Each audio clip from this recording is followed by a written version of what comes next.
Hello friends, knowledge hub में आपका स्वागत है। इकोनॉमिक सर्वे 2021-22 जो परसों ही एक तरीके से डिक्लेयर हुआ है, तो उसका जिस्ट मैं आपको बताने वाला हूँ। इकोनॉमिक सर्वे में क्या क्या बात हुई है, क्या डिक्लेयर किया गया है। ग्राफिकल होगा, पूरा इजी टू अंडरस्टैंड और हम पूरा डिस्कशन इस पे करेंगे। वीडियो थोड़ा लंबा होगा क्योंकि इकोनॉमिक सर्वे काफ़ी इंपॉर्टेंट टॉपिक है हर एस्पेक्ट से। यूपीएससी का हो या कम्पिटिटिव एग्जाम का, किसी भी तरीके का हो, उसकी फिगर्स और उसका स्टेटस जानना जरूरी है एज ए स्टूडेंट, और if you are preparing for any competitive examination, और एज ए सिटीजन आपको जानना जरूरी है कि इकोनॉमिक सर्वे में क्या सरकार ने या जो इकोनॉमिक सर्वे प्रेजेंट किया है उसने क्या प्रेजेंट किया है, क्या दिया है, कहाँ पे स्टैंड करते हैं हम। तो दोस्तों, अगर अभी तक आपने नॉलेज हब को सब्सक्राइब नहीं किया है, सब्सक्राइब जरूर कर लें और बेल आइकन दबाना मत भूलना। जो जो मैं आपको चार्ट, ग्राफ और जो भी चीजें मैं यूज करूंगा उसमें संजीव सन्याल जी को इसका क्रेडिट जाता है। जबरदस्त उन्होंने एनालिसिस किया था। उन्हीं के एनालिसिस को यूज करके मैं यहाँ पे थोड़ा सा एक्सप्लेनेशन कर रहा हूँ। तो फ्रेंड्स, सबसे पहले आगे बढ़ते हैं, ये जानते हैं कि इकोनॉमिक सर्वे है क्या। What is economic survey? Essentially, an economic report card. It provides detailed statistical data covering all aspects of the economy. भारतीय अर्थव्यवस्था के जितने भी मापदंड हैं उनको यूज करके ये एक तरीके का रिपोर्ट कार्ड है। ठीक है। चीफ इकोनॉमिक एडवाइजर इनको बनाते हैं, जो फाइनेंस मिनिस्ट्री में होते हैं, chief economic adviser. Budget session में इसको टेबल किया जाता है। नॉर्मली यूनियन बजट जब दिया जाता है उसके एक दिन पहले इसको टेबल किया जाता है। लेकिन अगर इलेक्शन हो रहे हैं, government of if in election year the government of the day presents N interim budget, leaving the task of framing the economic survey to the incoming government. The new government tables it in July during a full-fledged budget session. क्योंकि अगर अपने जो election हो रहे हैं, general election हो रहे हैं, तो उसमें इंटरिम बजट डिक्लेयर किया जाता है। अगली जो सरकार आने वाली है उसके लिए इसको छोड़ दिया जाता है टेबल करने के लिए। विद फुल फ्लैज बजट जब प्रेजेंट करेंगे वो, उस टाइम इसको प्रेजेंट किया जाता है।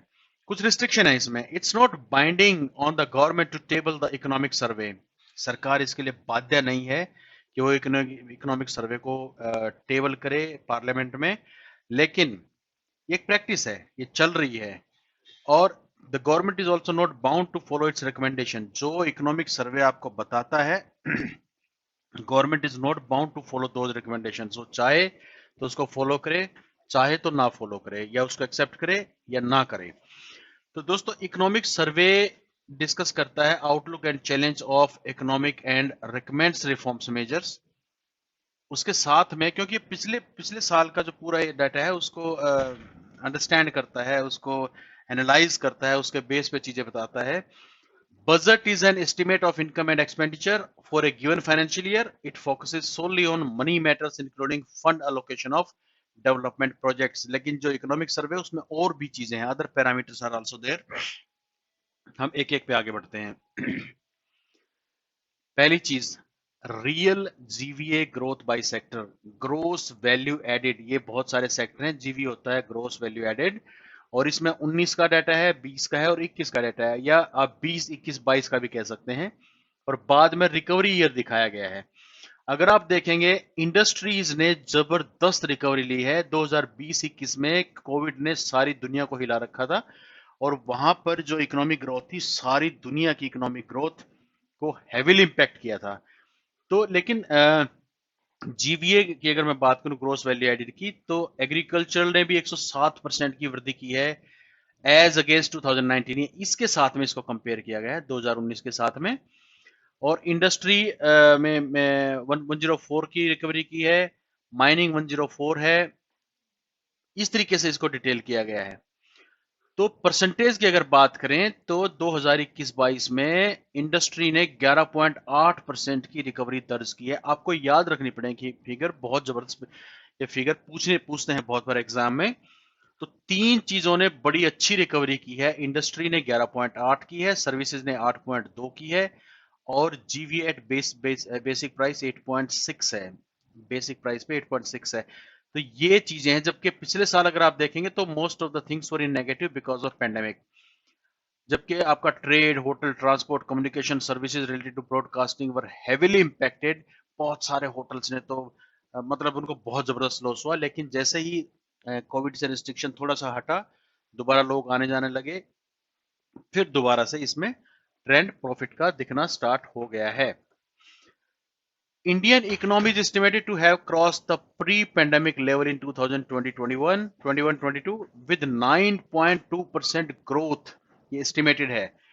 Contact intensive services will still impacted। कुछ चीजें हैं, कुछ सर्विसेज हैं जो अभी भी impacted हैं, जैसे मॉल पूरे नहीं खुले हैं,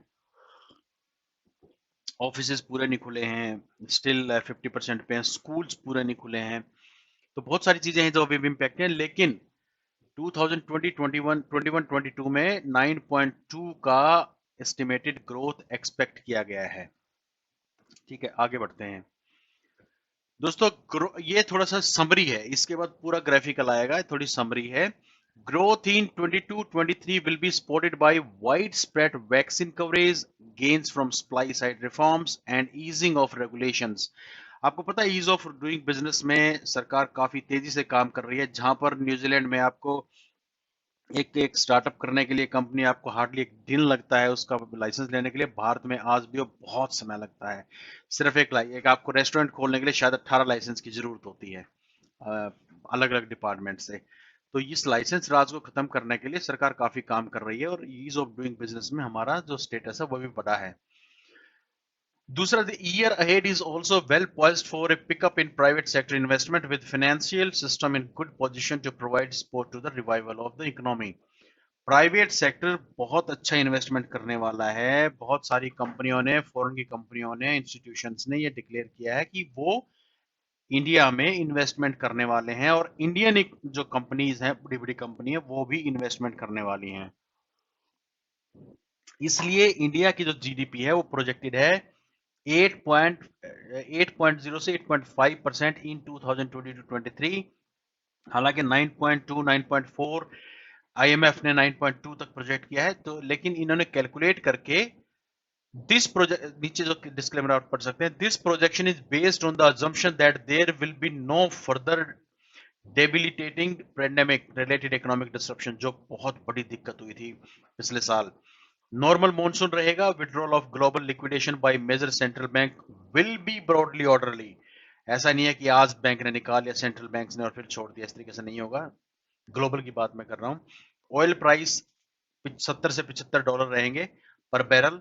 हालांकि कुछ लोग इसको प्रेडिक्ट कर रहे हैं कि 90 हो जाएगा, लेकिन मेरा मानना शायद हो सकता है इससे नीचे जाए। द रीजन इज पूरी दुनिया में सोलर को और इलेक्ट्रिक व्हीकल्स को बहुत हैवीली प्रोजेक्ट किया जा रहा है। भारत सरकार ने उस पर कुछ सब्सिडी भी दी है इलेक्ट्रिक व्हीकल अगर आप खरीदते हैं तो ये इन्होंने अजम्पशंस किए हैं। इन अजम्पशंस के बेस पे सरकार कह रही है कि 8 to 8.5% हमारी, सरकार ने इकोनॉमिक सर्वे में कहा जा रहा है कि 8 to 8.5% हमारी प्रोजेक्टेड ग्रोथ है जीडीपी की। एंड नीचे इसमें है कि this is more conservative than IMF 9%, but still world's fastest. IMF ने तो 9.2 9.4 किसी किसी ने 10% भी कहा है, लेकिन इन्होंने 8 to 8.5% कहा है इकोनॉमिक सर्वे में, और ये फिर भी वर्ल्ड में सबसे बेस्ट है। China is 4.5 expected. अगली चीज, macro economic stability indicators look healthy and should provide a buffer from global uncertainty. Forex reserves at approximate $635 billion, equivalent to 13.2 months of import। इतना हमारे पास फॉरेन रिजर्व है आज की डेट में कि हम 13.5 महीने तक तो इंपोर्ट कर सकते हैं उससे। लेकिन इसमें एक थोड़ा सा झोल या शायद ये आएगा कि अभी सब 238 बिलियन डॉलर की कोई पेमेंट आ रही है जो सरकार को पे करनी है, तो ये नीचे जाएगा एकदम, फिर बढ़ेगा। अगर आप इस तरीके से देखें 2019, 20, 21, 21, 22 से देखें क्वार्टर टू क्वार्टर, तो हर क्वार्टर में जो फॉरेक्स रिजर्व है वो बढ़ता चला गया, despite the fact huge amount was spent on vaccine production, और लोगों को फ्री में लगाई गई वैक्सीन। अगर आप बैलेंस ऑफ पेमेंट की देखें, यहाँ पे जो करंट अकाउंट ब्लू दिखाता है, कैपिटल अकाउंट ऑरेंज दिखा रहा है, तो कैपिटल अकाउंट भी 40.1 के साथ बिलियन डॉलर के साथ से अवेलेबल है, और करंट अकाउंट -9.6 बिलियन डॉलर के साथ है। Balance of payments is state, कई बार क्या होता है कि लोगों को ध्यान में नहीं आता, बैलेंस ऑफ पेमेंट क्या होता है, statement of all transactions made between entities in one country and the rest of the world over A defined period. तो यहाँ पे हम बात कर रहे हैं 2019-20, 2021, 21-22 के क्वार्टर टू क्वार्टर बेसिस की। 22 में क्वार्टर टू तक इन्होंने प्रोजेक्ट किया डाटा, ठीक है। अगली बात करते हैं अभी, बैंकिंग सिस्टम। दोस्तों बैंकिंग सिस्टम में दो चीजें हैं, अगर आप जीएनपीए रेशियो देखोगे और एनएनपीए रेशियो देखोगे, जीएनपीए रेशियो होता है ग्रोस नॉन परफॉर्मिंग असेट, जो किसी भी बैंक के पास ऐसा असेट होता है जो परफॉर्म नहीं कर रहा है, नॉन मूवेबल इन्वेंट्री से आप कंपेयर कर सकते हो उसको, जो फालतू में पड़ा हुआ है, उसके ऊपर कुछ नहीं मिल रहा है, मेंटेनेंस और देना पड़ रहा है ऊपर से उसका। और एनएनपीए होता है non performing asset, net non performing asset. इसका जो आप कैलकुलेशन देखोगे, इसका जो ट्रेंड देखोगे, नॉट कैलकुलेशन, 2008 से 9 के बीच में, तो हम काफी फास्ट इसमें बढ़े थे। 2018-19 में 17-18 में 11.2 पहुंच गया था, जो फिर घट के अब 6.9 है सितंबर 21 में, और एनएनपीए 2.2 है। ड्रास्टिकली ये चेंज हुआ है, जो ये दिखाता है कि बैंकिंग सिस्टम रोबस्ट हो रहे हैं और वो फाइनेंशियल डिसरप्शन को हैंडल करने की कैपेसिटी उनकी बढ़ती जा रही है। अगर आप इसको एनालाइज करेंगे इसके साथ में, तो capital to risk weighted ratio, weighted asset ratio 16.5 है। ये भी एक रोबस्टनेस दिखाता है कि बैंकिंग सिस्टम रोबस्ट है। So capital adequate ratio is also known as capital to risk weighted asset ratio, जिसकी हम बात कर रहे हैं। Measure a bank's financial strength by using its capital and assets. It is used to protect depositors and promote the stability and efficiency of financial system around the world. तो भारत में 16.5 ये point पे पहुंच गया है इसका रेशियो, जिसके जो एक अच्छे साइन है। तो दोनों को जब हम लिंक करते हैं, जीएनपीए रेशियो एनएनपीए रेशियो के साथ में, कैपिटल टू कार इसको जनरली बोलते हैं, कैपिटल एडिक्वेट रेशियो, तो ये 16.5 आता है, जो एक काफी अच्छा है। अब हम आगे बढ़ते हैं दोस्तों, नेक्स्ट है रिसोर्स मोबिलाइजेशन थ्रू आईपीओ। इस बार तो बिल्कुल तहलका मच गया, स्पेशली लोग तो ये सोच रहे थे कि कोविड में लोगों के पास पैसा नहीं है, लेकिन इतने ज्यादा आईपीओ आए हैं, इतने ज्यादा आईपीओ आए हैं, मतलब मैं खुद इन्वेस्टमेंट करता हूँ लेकिन मेरे पास पैसे खत्म हो गए इन्वेस्टमेंट करने के लिए। आईपीओ में हर रोज एक नया आईपीओ आ रहा था। तो अगर आप देखेंगे रिसोर्स मोबिलाइजेशन में, record risk capital has been mobilised from capital market by corporates. जबरदस्त उछाल आया था आईपीओ में 2010-11 में, जहां 33.4 हजार करोड़ का था, वो 2021-22 दिसंबर तक, अप्रैल से दिसंबर तक, अभी 3 महीने बचे हुए हैं, 104 हजार करोड़ हो गया, लगभग 105 हजार करोड़। ऐसा उछाल या तो 2017-18 में आया था नियर अबाउट, नहीं तो फिर अभी आया पेंडेमिक में, स्पेशली जबरदस्त उछाल आया था कैपिटल मार्केट में। और अब समझिए, कोई भी आईपीओ मार्केट में तभी आता है, ऐसा नहीं है कि आज मेरा मन किया आज मैंने अपनी कंपनी का आईपीओ निकाल दिया। थोरो मार्केट रिसर्च की जाती है और उस मार्केट रिसर्च में यह समझा जाता है कि क्या इकोनॉमी स्टेबल होने वाली है। अगर मैं अपना आईपीओ निकालूं एक पार्टिकुलर बुक बिल्डिंग प्राइस पे, उससे मुझे क्या रिटर्न मिलेगा। ऐसा ना हो कि मेरी कंपनी के प्राइस ही नीचे चले जाए। तो सारी रिसर्च के बाद आईपीओ निकाले जाते हैं, और बहुत सारे आईपीओ निकाले गए इस बार। लगभग हर महीने कई कई आईपीओ आए हैं, बड़े बड़े आईपीओ भी आए, कुछ पेटीएम जैसे आईपीओ भी आए, और एलआईसी का आईपीओ आने वाला है। अभी टाटा एयर इंडिया हो गया, तो हो सकता है एक साल में एयर इंडिया का भी आईपीओ आ जाए। तो आईपीओ में काफी पैसा लगा है, जो इकोनॉमी की रोबस्टनेस को दिखाता है। अगली मैं इसमें थोड़ा जिस्ट लूंगा, ये है स्टार्टअप्स। देखो स्टार्टअप जब भी बात करते हैं हम, स्टार्टअप तभी आती हैं जब इकोनॉमिकल कंडीशन अच्छी हो, कंट्री में ईज ऑफ डूइंग बिजनेस धीरे धीरे बढ़ रहा हो, इकोनॉमी धीरे धीरे बढ़ रही हो, तब स्टार्टअप ज्यादा निकलते हैं। सरकार सपोर्ट कर रही हो, तो सरकार ने बहुत सारे ऐसे प्रोविजन बनाए, बहुत सारी स्कीम्स बनाई, जिसमें लोगों को नौकरी ढूंढने की बजाय नौकरी देने वाला बनाया। और आप स्टार्टअप देखेंगे तो यहां पर ये दिखा रहा है, देखिए 51 से 100, तो आप देखेंगे 2016-17 में इस एरिया में, महाराष्ट्र के एरिया में कुछ स्टार्टअप थे, कुछ बेंगलोर में, कर्नाटका में स्टार्टअप थे, कुछ गुड़गांव में स्टार्टअप थे, छोटे छोटे आप देख सकते हो। 1 से 50 है अलग अलग, राजस्थान में, गुजरात में, गांधीनगर का एरिया काफी अच्छा रहा है, तो ये स्टार्टअप देख सकते हो। लेकिन जैसे ही आप 2021-22 में पहुंचते हो, 200 से ऊपर स्टार्टअप महाराष्ट्र, बेंगलोर, केरला त्रिवेंद्रम, गुजरात गांधीनगर, राजस्थान जयपुर, हरियाणा गुरुग्राम, उत्तर प्रदेश लखनऊ, तो यहाँ पर बहुत ज्यादा स्टार्टअप चले।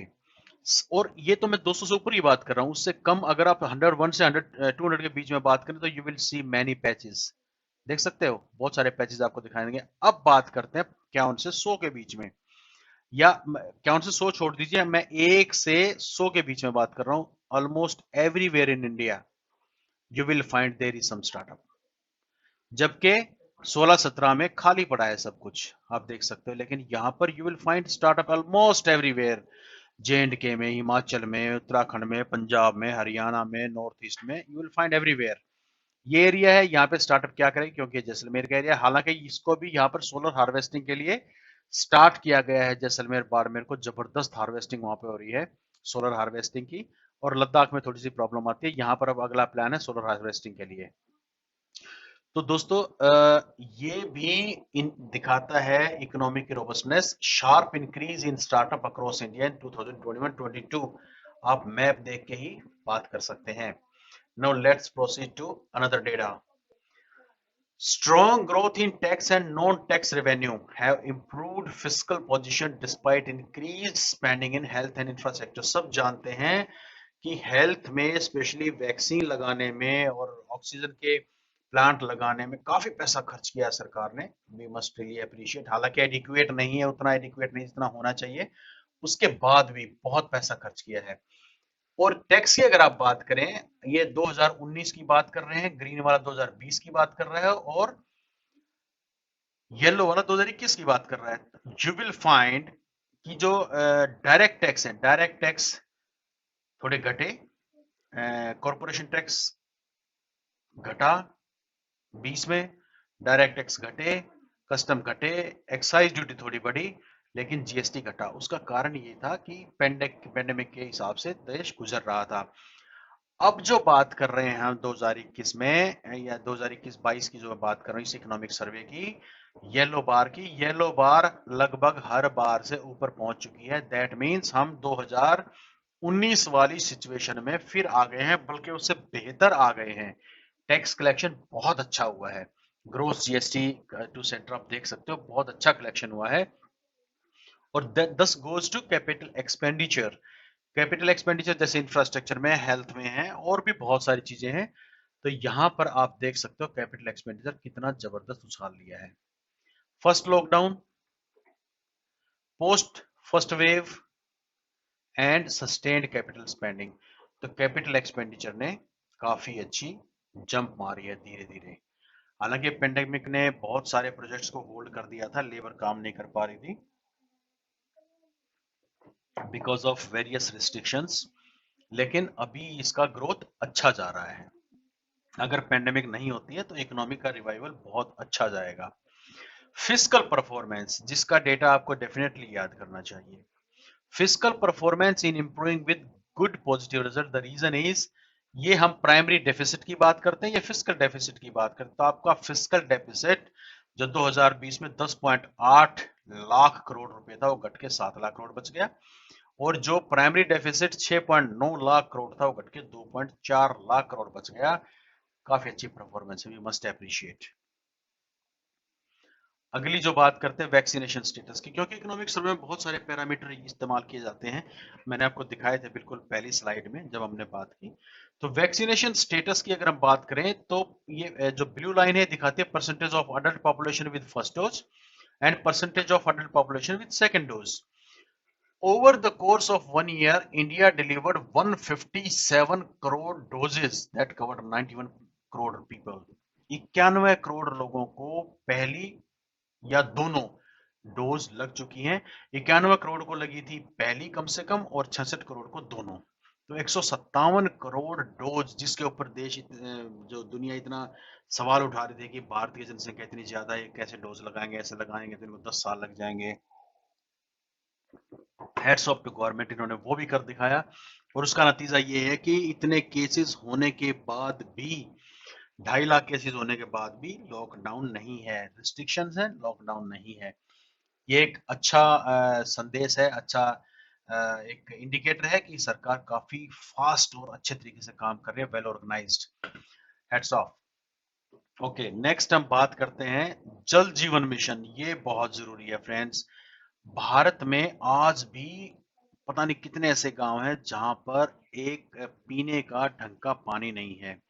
उसके लिए जल जीवन मिशन को स्टार्ट किया गया। अगर 15 अगस्त 2019 को देखेंगे तो ये आप देख सकते हो 100% सिर्फ शायद गोवा में है, और पार्ट ऑफ हरियाणा में भी 100% नहीं है, लेस देन 100% है, 100% कहीं नहीं है, राइट।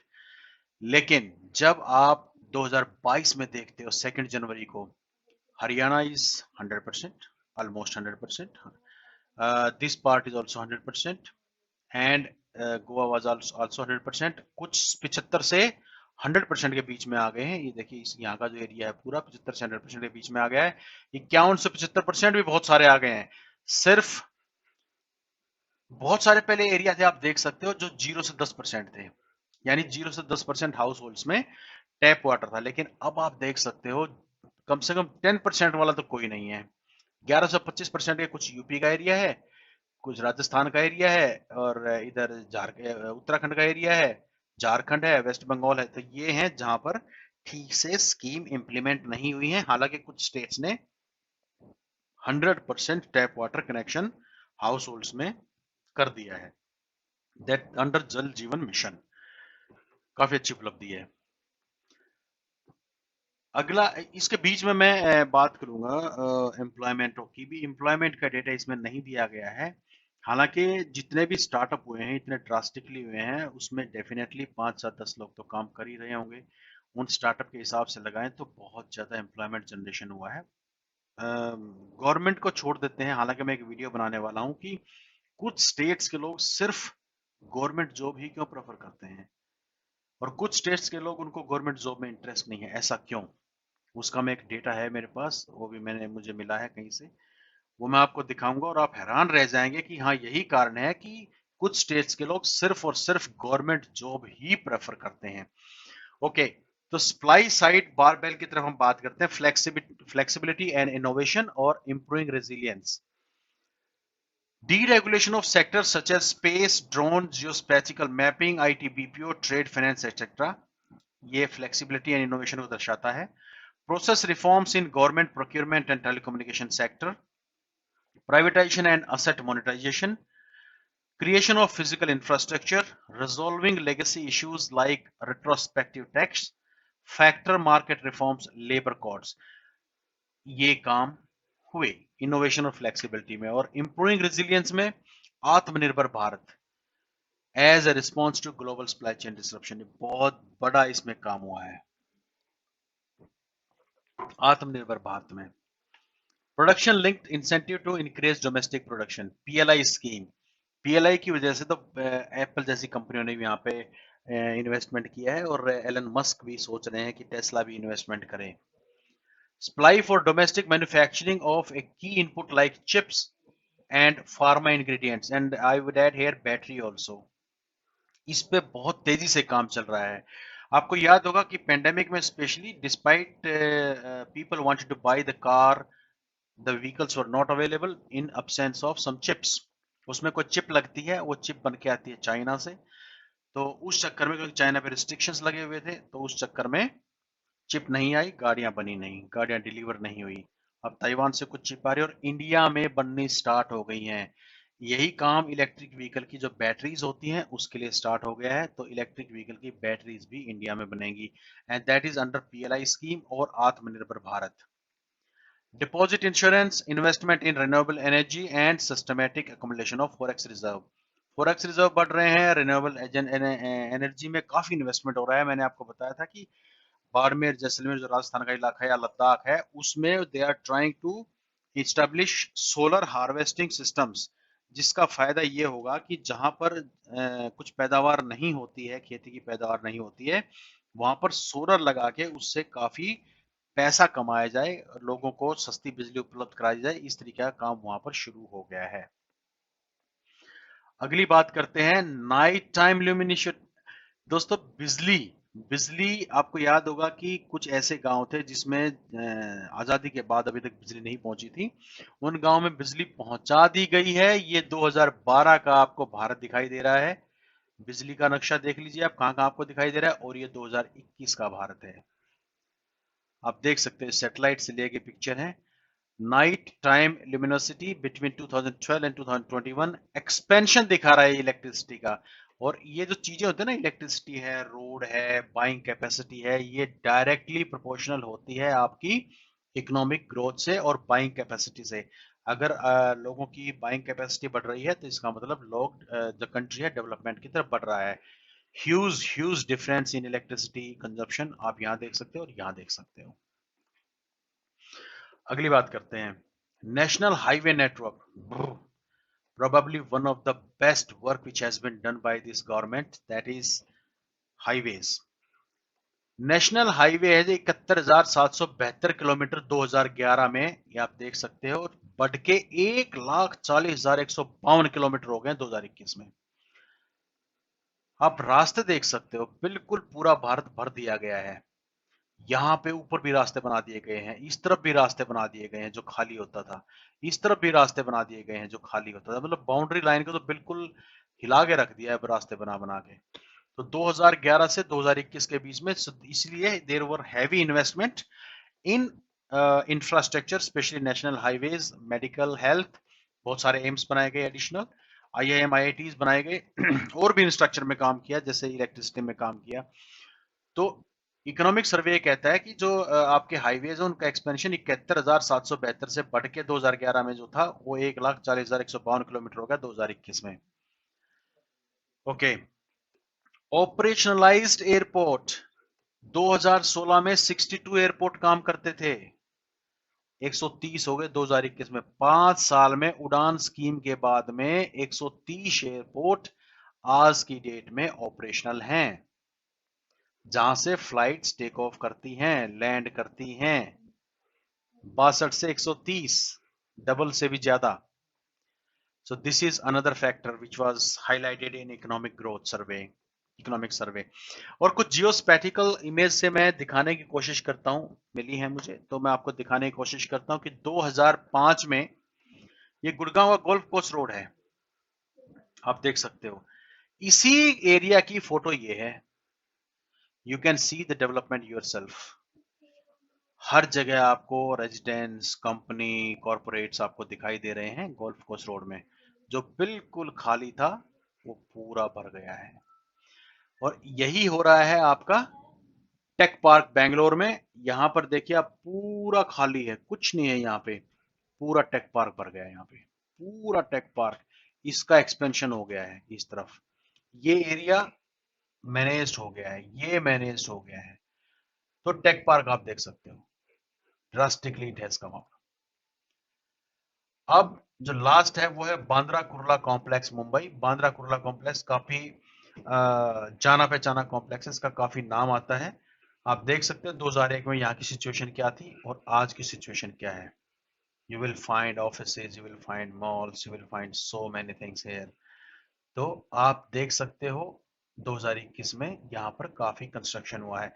दोस्तों ये जो इकोनॉमिक सर्वे 2022 की थी, ये एक जिस्ट मैंने आपको दिया, एक समरी मैंने आपको दी। डेफिनेटली आपको इससे जरूर फायदा हुआ होगा, आप समझ पाए होंगे। नॉलेज सबको सब्सक्राइब कर लीजिए ताकि ऐसे ही वीडियो आपके लिए मैं लाता रहूं, और बेल आइकन को दबाना मत भूलना। Thank you very much, take care, जय हिंद।